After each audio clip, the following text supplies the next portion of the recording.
اور ہم اس سے پیچھے نہیں ہٹ سکتے. دونوں طرف سے یہی باتیں ہو رہی ہیں. لیکن اب جو ایک چیز آ رہی ہے وہ یہ کہ شاید امریکہ جو ہے وہ ایران پر پابندیوں کے حوالے سے کچھ محدود لچک دکھانے کو تیار ہے. لیٹس سی کہ اس پر کیا ہوتا ہے. بہرحال جو دوسرا معاملہ ہے مومنہ اقبال والا، گو کہ اب بلکہ چونکہ یہ معاملہ اب NCCIA میں ہے تو اس پر اپنی رائے تو میں نہیں دوں گی.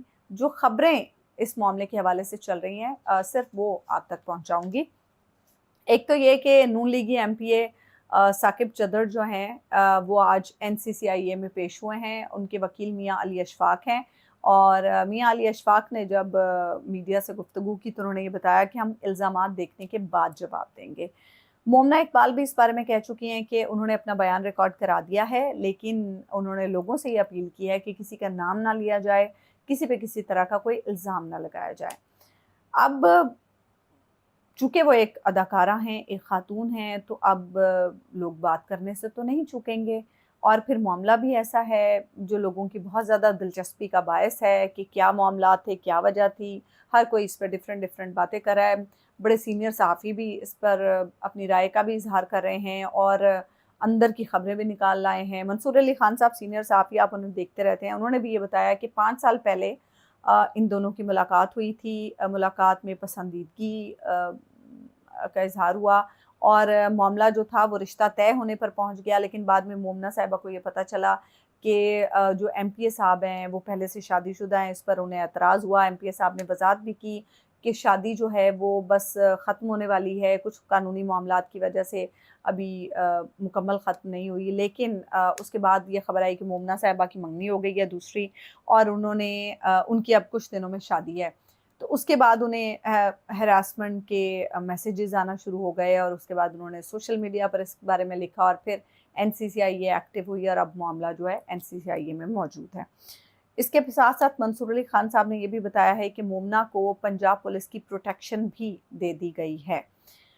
مومنہ اقبال کے وکیل اب کیا بتا رہے ہیں. مومنہ اقبال کے وکیل یہ بتا رہے ہیں کہ لیگی MPA نے اپنا اثر و رسوخ استعمال کرتے ہوئے اداکارہ کے ہونے والے شوہر کو قتل کی دھمکیاں دلوائی ہیں، اور اس پر اب مومنہ اقبال نے بھی مقدمہ درج کروا دیا ہے. یہ اب ایسی صورتحال ہے جس میں جتنے منہ اتنی باتیں، اور لوگ ہر طرح سے اس سٹوری کو کھنگالنے کی کوشش کر رہے ہیں کہ کچھ لوگوں کا کہنا ہے کہ عورت کارڈ ہے، کچھ لوگوں کا کہنا ہے کہ MPA اپنا اثر و رسوخ استعمال کر رہے ہیں، اور چونکہ وہ حکومت سے تعلق رکھتے ہیں اور بڑے لوگ ہیں تو اس لیے ان کے خلاف کچھ نہیں ہو سکے گا اور مومنہ کو انصاف نہیں مل سکے گا.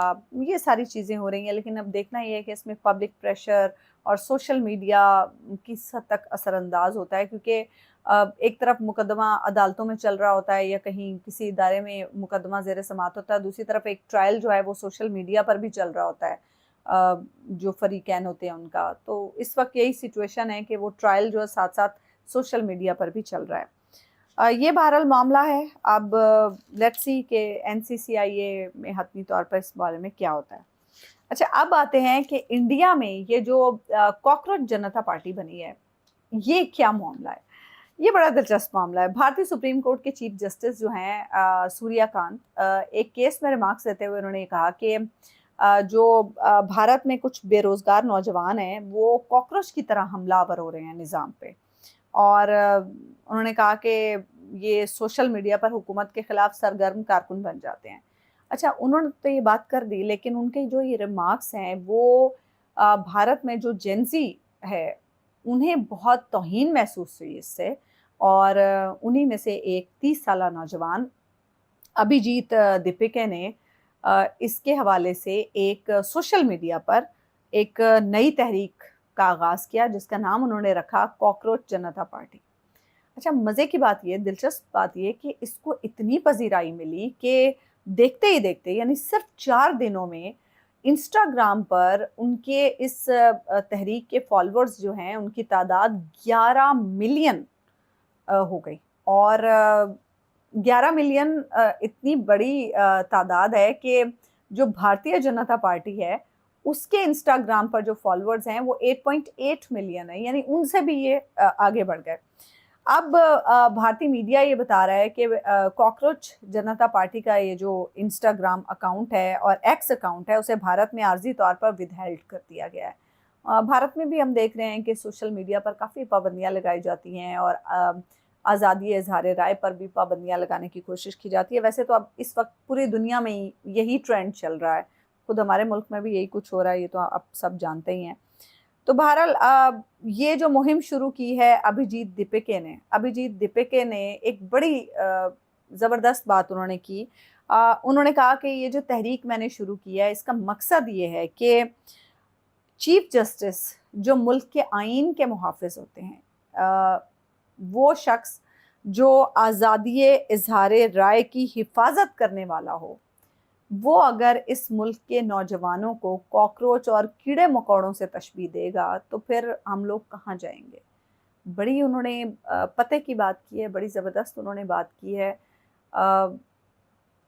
اگر آپ ریلیٹ کرنا چاہیں تو آپ کر سکتے ہیں اس بات کو کسی بھی طریقے سے۔ آپ کا ان تمام جو سٹوریز ہیں، تمام جو خبریں ہیں، اس پر آپ کی کیا رائے ہے، آپ کامنٹ سیکشن میں مجھے ضرور بتائیے گا۔ مجھے اجازت دیجیے، اللہ نگہبان۔